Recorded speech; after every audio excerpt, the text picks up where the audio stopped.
Ngayon ay ating ibida ang kwento ng isang ina na ikinahiya ng anak matapos itong magtrabaho bilang janitress.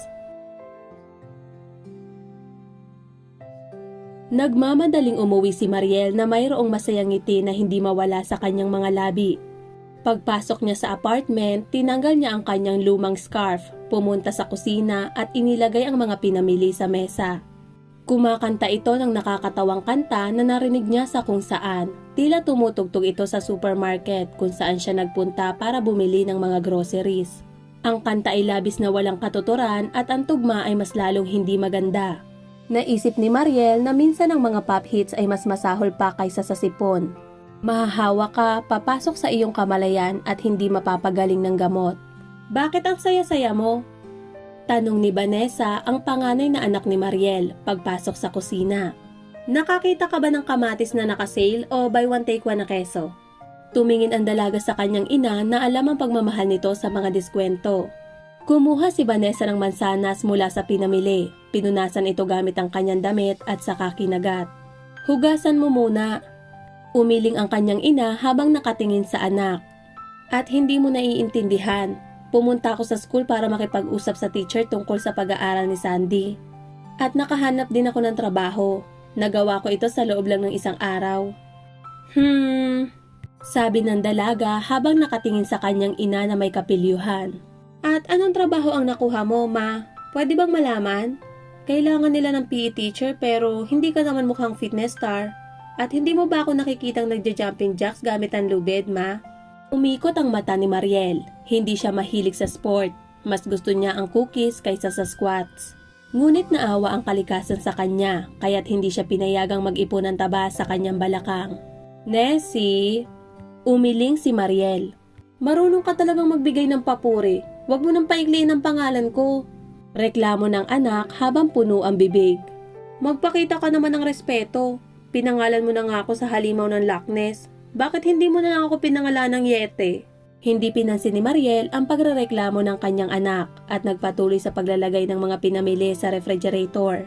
Si Vanessa ay 14 na taong gulang at nasa edad na kung saan ay wala siyang gusto na kahit ano. Ang dalaga ay hindi nasisiyahan sa kanyang pag-aaral sa paaralan. Mapiling mga guro, ang kanyang nakababatang kapatid na laging nanghihiram ng kanyang gamit, ang kawalan ng kakayahang bumili ng bagong cellphone at pati na rin ang kulay ng kalangitan. Ipinahayag ng dalaga ang matinding pagkadismaya.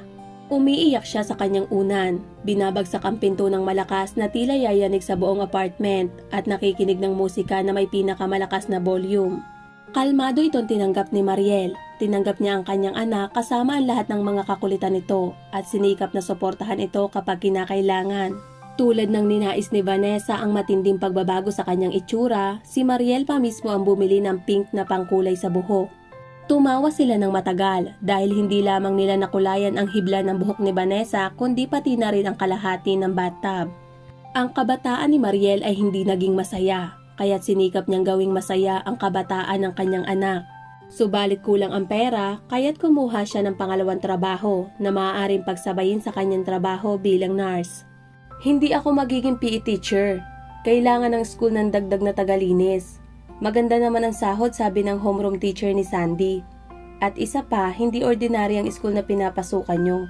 Sinabi rin ni Mariel ang tungkol sa oras ng trabaho, sa ipinangakong sweldo at sa katotohanan parehong libre ang pagkain ng kanyang dalawang anak dahil sa kanyang trabaho. Samantala, hindi nakikinig si Vanessa. Huminto siya sa paguya ng mansanas at hindi malunok ang natirang peraso na nasa kanyang bibig. Tiningnan niya ang kanyang ina nang may pagkabigla, hindi makapaniwala sa kanyang narinig. At umaasa na biro lamang ito ng kanyang ina. Nagbibiro ka ba?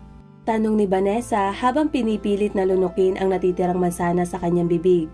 Humarang ito sa kanyang lalamunan na nagpahirap sa kanya sa paghinga. Ako ba ang tinutukoy mo?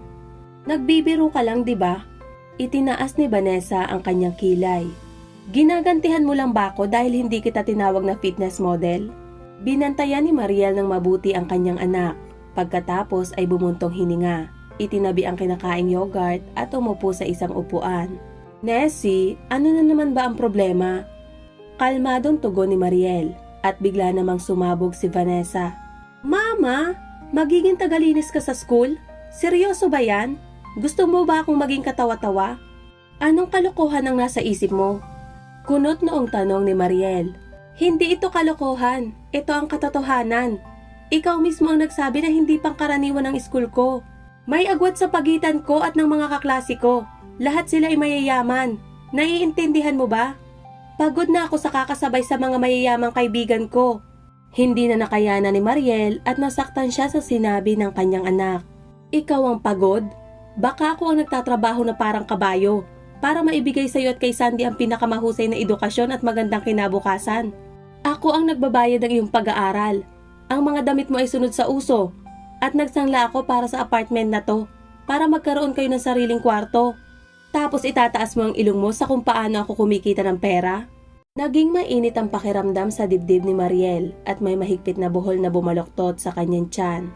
Tiningnan niya ang kanyang anak na may sakit sa kalooban. Ang kanyang anak ay hindi na isang bata at dapat maintindihan na ang pera ay hindi tumutubo sa puno. Ako ang may kasalanan. Pinalaki ko siyang spoiled at sinunod lahat ng gusto. Sinisisi ni Mariel ang kanyang sarili sa kanyang isipan. Napagtanto niya na ang kumpiyansa sa sarili ng kanyang anak ay nakadepende sa material na bagay. Simula nang lumipat sa bagong paaralan, nagsimulang humingi si Vanessa ng mga mamahaling regalo na hindi niya kayang bilhin. Sinubukan ni Mariel na makahanap ng balanse sa pamamagitan ng paminsan-minsang pagpayag sa kanyang anak na magkaroon ng mamahaling bagay tuwing may okasyon o kaya ay siya mismo ang nag-ipon para dito. Tinuruan niya si Vanessa na pahalagahan ng pera, ngunit akala lang pala niya. Hindi, Mama!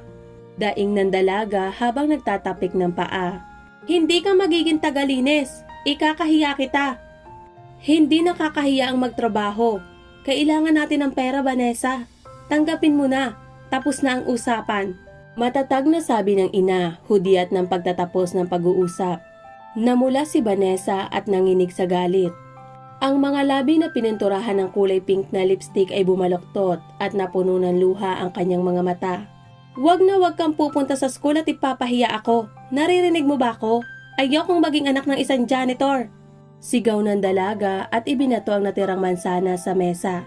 Pagkatapos sabihin ang mga salitang iyon, dali-dalin lumabas ang dalaga sa kusina at binagsak ang pinto ng kwarto. Gustong kausapin ni Mariel ang kanyang anak, ngunit huminto siya pagkatapos ng ilang mabilis na hakbang. Tiningnan niya ang honey cake na binili niya na hindi pa nailabas ng bag. Gusto niya sanang ipagdiwang kasama ang kanyang mga anak sa pagkakaroon ng karagdagang kita. Bumalik si Mariel at inilagay ang kahon ng honey cake na gustong-gusto ng magkapatid sa loob ng ref at pagkatapos ay isinara ang pinto ng malakas. Naglakad si Vanessa sa paaralan kasama ang kanyang kaibigan. Palagi siyang pumepwesto sa gitna sa pagitan ni Erica at Mina. Nag-alala siya tungkol sa pagkakaroon ng mga kaibigan na lumipat siya sa marangyang paaralan, ngunit mabilis siyang nakahanap ng mga kaibigan. Lahat ng chismis tungkol sa pambubuli ay lumabas na puro kwentong barbero lamang. Bagaman, hindi sigurado si Vanessa kung magiging mabuti sa kanya ang kanyang mga kaklase, kung malaman nilang ang kanyang ina ay isang nurse at tagalinis ng paaralan. Kaya sinabi niya sa mga ito na ang kanyang ina ay nagtatrabaho sa isang magarang ospital. Dahil pinalilibutan siya ng mga anak ng negosyante, politiko at mga sikat na tao at sila rin mismo ang nagdagdag at nagbigay ng mataas na posisyon kay Mariel. Sa kung anong dahilan, naisip ng mga kaklase ni Vanessa na ang kanyang ina ay isang head doctor. Hindi sila itinama ni Vanessa at ipinaliwanag na ang kanyang ina ay isang nurse lamang. At paano niya ipapaliwanag kung ang ama ni Erica ay isang deputy at ang ama naman ni Mina ay may-ari ng mga supermarkets? Paano siya magiging murang candy sa hilera ng mga tsokolate sa ganitong klaseng pamilya? Kaya't hindi na lang sinabi ni Vanessa ang katotohanan. Natuto na siyang magsinungaling ng walang dahilan. Hindi siya nag-iimbita ng kahit sino na pumunta sa kanila. Sinasabi na abala ang kanyang ina sa trabaho at nagpapahinga. Sa ibang pagkakataon, nagsinungaling siya tungkol sa pagkakaroon ng renovation. Sa pangatlong pagkakataon, sinabi niyang may mga kaibigang galing Europa na dumalaw at tinerhan ang mga bakanting kwarto. Tingnan mo, bulong ni Vanessa sa kaibigan. Erica, nakatayo dun si Lester. Itinaas ni Vanessa ang kanyang ulo at agad na namula ng husto. Gusto niya si Lester at mukhang may gusto rin ang binata sa kanya. Binigyan pa nga siya ng tsokolate ng ilang beses, pero para itago ito, binibigyan din niya ang iba.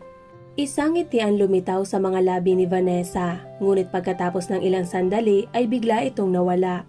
Ang mapulang pisngi ng dalaga ay namutla na parang biglang nawala ang dugo sa kanyang mukha. Halos katabi ni Lester ang kanyang ina, nakasuot ng gray na balabal at may benda sa ulo na kung saan ay nakatago ang kanyang makapal na buhok. Para kay Vanessa, tila masyadong matingkad ang mga ito at nakakatawag pansin sa lahat ng estudyante sa paaralan. Sa kanyang kamay, tulad ng nararapat para sa isang tagalinis, ay may mahabang dilaw na guwantes. Kinuha ni Mariel ang basahan at nagsimulang magpunas ng sahig sa pasilyo. Noon lang napansin ni Vanessa na basa ang sahig at amoy detergent. Natisod pa nga si Vanessa sa kanyang nakita, kung hindi dahil sa kanyang mga kaibigan, baka nadapa siya sa madulas na sahig. "Mag-ingat ka!" sabi ni Erica habang hawak ang kaibigan sa siko. "Laging madulas dito kapag pinupunasan ng sahig. Noong huling beses nabali ang braso ni Patrick, yung grade 10. At sabi ng ibang mga estudyante, may balitang may magic floor daw dito kasi lahat ay nadadapa." "Erica, kalokohan yan!" tumatawang sabi ni Mina. Nasa tabi nila ang tagalinis na si Mariel na tumingala mula sa sahig na kanyang pinupunasan ng mabuti. Sa sandaling iyo, nagkatitigan sila ng kanyang anak na si Vanessa. Isang masayang ngiti ang lumitaw sa mga labi ni Mariel. Samantala, bumilis naman ang tibok ng puso ni Vanessa at namula ang kanyang mga pisngi dahil sa kahihiyan. "Bilisan nyo, magsisimula na ang klase," sabi ni Vanessa at biglang tinalikuran ang kanyang ina, hinila ang kanyang mga kaibigan at sinubukang maglakad ng mabilis. Iniisip ni Vanessa na tatawagin siya ng kanyang ina at ipapahiya siya sa harap ng lalaking gusto niya at sa kanyang mga matatalik na kaibigan. Pero nanatiling tahimik si Mariel.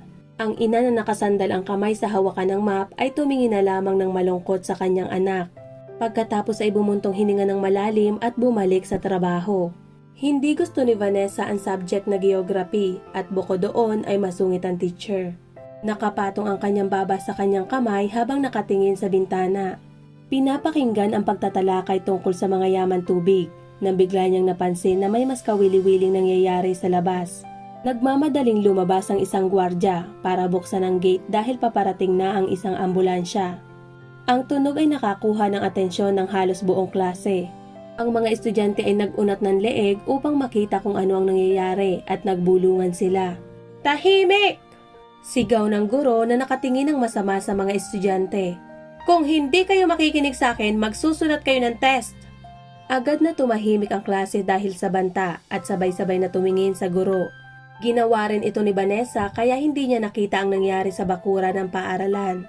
Natapos ang klase pagkalipas ng 10 minuto at nakaalis na ang sasakyan ng mga paramediko. Ngunit mabilis na kumalat ang usap-usapan sa mga pasilyo na parang sunog sa kagubatan. "Narinig niyo ba ang balita?" Nagmamadaling pumasok sa silid-aralan ang isang estudyante. "Kinuha ng ambulansya ang janitress natin kanina lang."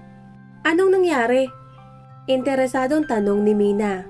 "Parang nadulas siya sa basang sahig at tumama ang ulo niya. Baka nga may dugo pa dahil hindi pinapapasok ang kahit sino." Masigasig na ibinahagi ng isa pang babae ang balita. "At ang lahat ng ito ay sa lugar na yon, kung saan ang lahat ay nadudulas. Paano ka hindi maniniwala na isinumpa ang lugar na yon?" sabi ng isa pang estudyante habang nagsimulang pag-usapan ng iba ang balita at inalala kung sino pa ang mga nadulas doon. Nakinig lamang si Vanessa sa mga sinasabi ng kanyang mga kaklase, ngunit nahihilo ang kanyang ulo, pumipintig ang kanyang sentido at ang kanyang puso ay nababalot ng takot. Tumayo siya at binaliwala ang mga tawag ng kanyang mga kaibigan at tumakbo patungo sa opisina ng mga guro. Doon niya nalaman ang nakakatakot na katotohanan na dinala ang kanyang ina sa ospital. "Halika na, Monkey," sabi ni Vanessa habang hawak ang kamay ng kanyang bunsong kapatid na babae para dalhin ito sa paaralan. "Darating na si Mama, namimiss ko na siya. Hindi ka magaling magtirintas ng buhok at hindi ka rin magaling magluto." Nakasimangot na sabi ni Sandy. Bahagyang kinurot ni Vanessa sa tagiliran ang kapatid. Hindi siya nagalit kay Sandy dahil alam niyang namimiss nito ang kanilang ina kaya umaakto ito ng hindi magandang asal. Namimiss din niya ang kanilang ina ngunit may pinsala ito sa kanyang ulo at kasalukuyang nagpapagamot. Sinabi ng doktor kay Vanessa na kailangan ng kanyang ina ng pahinga. Hindi ako sigurado kung siya ay natulog. Tila nawalan siya ng malay dahil sa sobrang pagod. Marami siyang trabaho, hindi ba? Tumango lamang si Vanessa habang nakayuko at nakatingin sa sahig. Nakaramdam siya ng kahihiyan dahil ang kanyang ina ay nagtatrabaho ng husto para sa kanya at sa kanyang kapatid. At sa halip na magpasalamat, puro kahilingan at batikos ang natatanggap nito. Magiging okay po ba siya? Mahinang tanong ni Vanessa. Aabisuhan namin kayo kung may anumang pagbabago bago siya magkamalay.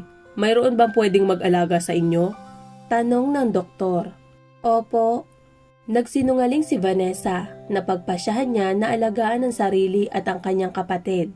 Sa unang gabi na wala ang kanilang ina, natulog si Vanessa katabi si Sandy na labis na nag-aalala at umiiyak ng husto. Kwenentuhan niya ito ng mga kwento ng diwata gaya ng ginagawa ng kanilang ina hanggang sa makatulog ang bata.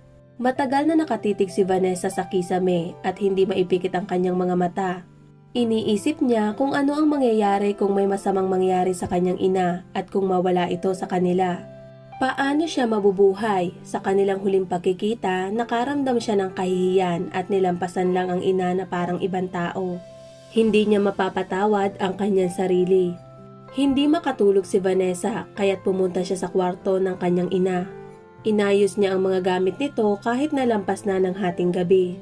At doon ay natagpuan ni Vanessa ang notebook ng kanyang ina na kung saan nakalista ang mga gastusin ng pamilya.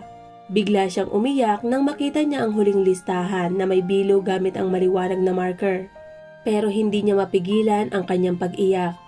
Tumulo ang kanyang mga luha sa mga linyadong pahina, nagdulot ng pagkabura ng tinta.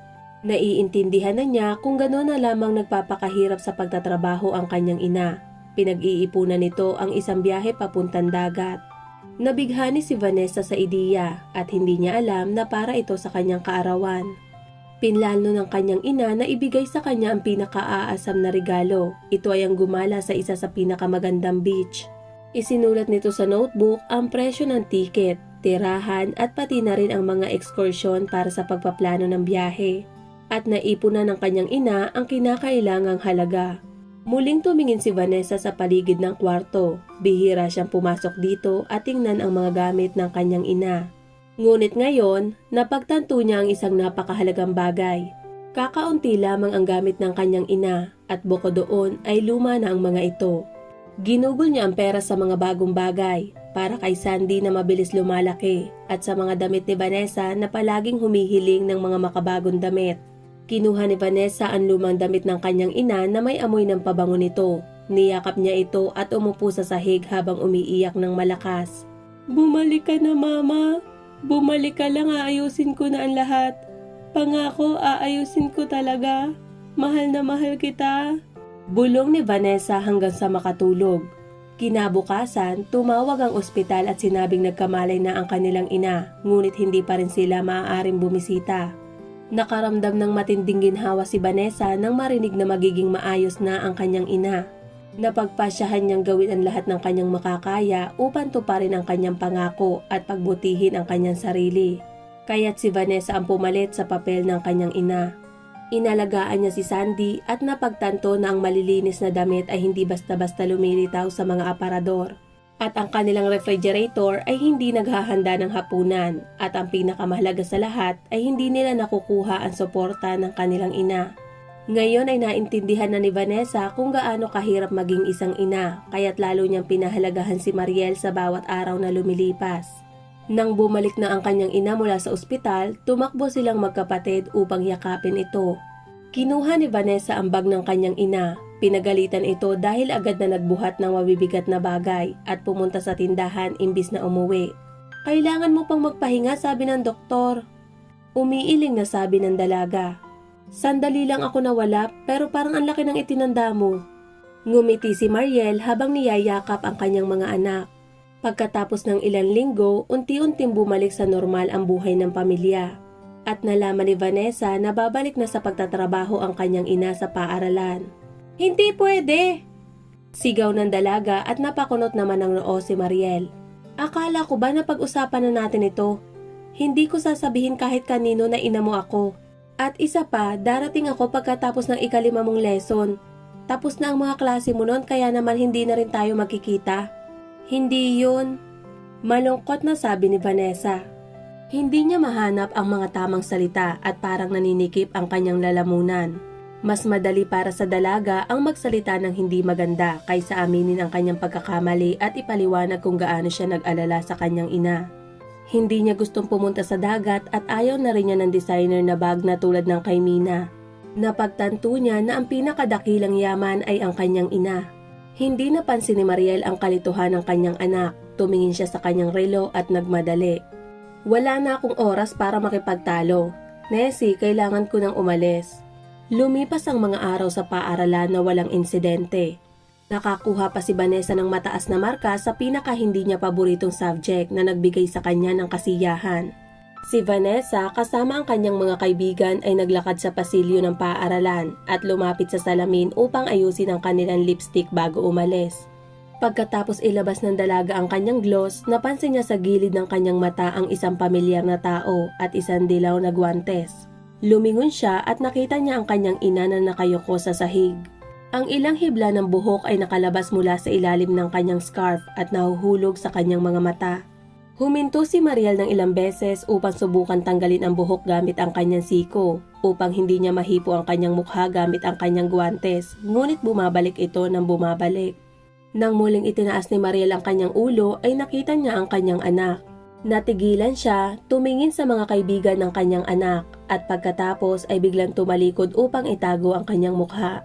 Nanginig ang puso ni Vanessa sa kaba. Ibinato niya pabalik sa kanyang bag ang kanyang lipstick na kung saan ay binili ng kanyang ina at natanggap niya bilang regalo. "Girl, sorry, pero mauna na kayo. Gusto kong tulungan ng mama ko," sabi ni Vanessa sa mga kaibigan. Nagpalitan ng nagtatakang tingin sina Erica at Mina. Nakilala nila ang babaeng dinala ng doktor noon at ngayon ay lumalapit si Vanessa sa kanya. Hinawakan nito ang balikat ng kanyang ina na siyang dahilan upang ito'y tumalikod. Nagulat at natakot si Mariel nang mapansin niya ang kanyang anak. "Anong nangyari, Nessie?" Samantala, ngumiti si Vanessa at inayos ang buhok ng kanyang ina upang hindi ito makasagabal at itinaas niya ang manggas ng kanyang uniform. "Anong maitutulong ko, Mama? Mabilis natin itong matatapos kung magtutulungan tayo. Tapos pwede na tayong umuwi." Napuno ng luha ang mga mata ni Mariel habang sinasabi sa kanyang anak na hindi niya kailangan ng tulong, ngunit determinado si Vanessa. Magkasama nilang natapos ang gawain at pagkatapos ay sinundo nila si Sandy sa school at umuwi. Sa daan habang papauwi ay bumili sila ng honey cake na natagpuan nilang masarap. Pagsapit ng Lunes, nang pumasok si Vanessa sa paaralan, nakita niya sina Erica at Mina na pabulong na nakikipag-usap kay Lester. Naramdaman niya na sira na ang reputasyon niya sa klase. Sinubukan niyang iwasan ang mga kaibigan tuwing break ngunit hindi siya nakapagtago ng matagal. "Alam namin ang tungkol sa iyong mama," sabi ni Erica na nakatingin kay Vanessa ng may pagsisisi. "Sorry dahil nagsinungaling ako. Nagtatrabaho siya dito at isa din siyang nurse. Wala akong pakialam kung ano man ang iniisip niyo tungkol sa pamilya ko. Pinalaki ako ni Mama at si Sandy na mag-isa kaya nagpapakahirap siya sa pagtatrabaho at mahal ko siya. Iniisip mo ba na galit ako dahil janitress ang mama mo? Iniisip mo ba na hindi na ako makikipagkaibigan sa'yo dahil doon? Iniisip mo ba na napakasama ko dahil nung na-ospital yung mama mo ay mag-isa ka lang at hindi mo sinabi sa amin ang kahit na ano? Ganon ba ang ginagawa ng mga kaibigan?" Nabigla si Vanessa at umiiyak naman si Erica dahil nasaktan at naaawa siya sa kaibigan. Hindi rin napigilan ni Vanessa ang kanyang mga luha at niyakap niya sina Erica at Mina. Samantala, nakatayo lamang sa tabi si Lester at ngumiti. Sa hindi inaasahan, nasorpresa si Mariel dahil sa pagsama ng anak ng isang politiko at anak ng negosyante kay Vanessa upang tumulong. Nagbuhat ng mga timba ng tubig si Lester at naging masaya at mabilis ang trabaho. Bilang gantimpala, inanyayahan ni Mariel ang mga kaibigan ni Vanessa na magpunta sa kanilang bahay. Sa wakas, dinala ni Vanessa ang mga ito sa kanilang bahay nang walang anuman dahilan. Naaaliw ang mga kaibigan sa kanyang silid dahil pinayagan siya ng kanyang ina na ilagay ang kanyang paboritong poster at palamuti ayon sa kanyang gusto. Ang kanilang mga sariling silid ay parang museo at gawa ng mga designer. "Hindi ko nga gusto ang kulay pink pero syempre trendy ito kaya kulay pink ang kwarto ko pati mga gamit," reklamo ni Mina. Nakipaglaro naman si Erica kay Sandy at lumabas na gusto niya ang mga bata. Samantalang si Lester naman ay hindi makapagpigil sa pagkain ng lutong bahay. Meron kaming tagaluto, nagluluto siya ng pinaka nakakaakit na pagkain at healthy pero hindi masarap. Pwede bang pumunta ako dito ng mas madalas? May kumikislap na mga matang sabi ni Lester. Tumawa sina Mariel at Vanessa at sinabing pwede siyang pumunta kahit kailan gusto. Napagtanto ni Vanessa na ang kaligayahan ay hindi isang bagay na mabibili. Ang kaligayahan ay laging libre at nasa tabi mo. Ito ay taos-pusong pagkakaibigan at pagmamahal mula sa ina at kapatid. At alam din niya na sila ay pupunta sa dagat, ngunit siya mismo ang tutulong kumita ng pera. Pagkatapos ng lahat, panahon na para siya naman ang magbigay ng regalo para sa kanyang minamahal na ina. Ito nga pala ang inyong ineng at salamat sa pakikinig.